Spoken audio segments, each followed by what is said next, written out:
at HMI, and my job is basically power line design, and we have some big projects at Tech, big project substations, etc. And all of my big projects ended on a Friday. Heather passed away on that Monday. Of course, we didn't know that. So, first of all, God took away all of my work stresses so that I could be mentally not too stressed. Mariah graduated and is now working in the school district number 6 in Kimberley. And so she's an EA, and just by that Friday, she also finished her schedule so that any sub-EAs in the future would be able to know exactly what to do. So it made it easier for the school and her work. Caleb, many of you know, is going to Fountain View Academy in Lillooet, great school.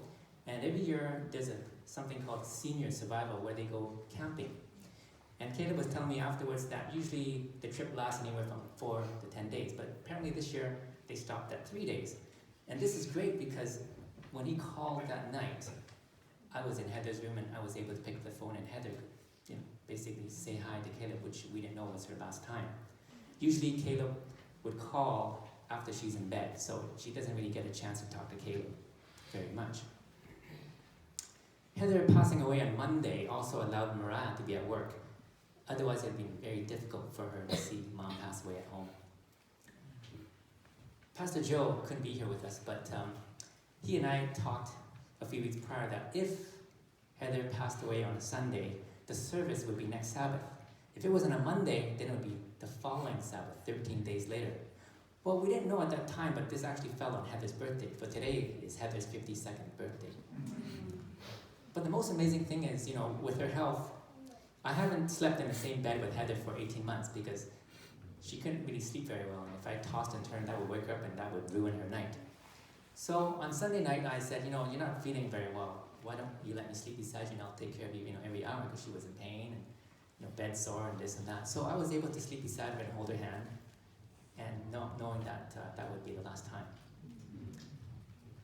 I'd like to share with you that in the book of Luke, chapter 13, verse 24, it says, "Strive to enter in at the straight gate. For many, I say unto you, will seek to enter in and shall not be able to." A modern translation reads it this way: "Work hard to enter the narrow door to God's kingdom, for many will try to enter, but will fail." I know that many of you think and have gone to many funerals, and everyone says, "Oh, so-and-so is in heaven, straight," so on. But the Bible teaches us differently. It says, many will try to go through, but will not.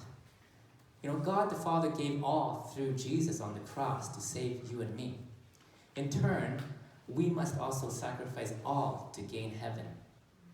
We cannot love the world and God. The two just don't mix.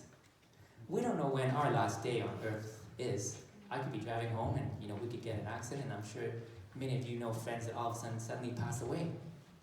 So my prayer and Heather's prayer for all of you, our friends, is that I pray that each of us will surrender all to Jesus before it is too late, so that we can be among those that make it to heaven.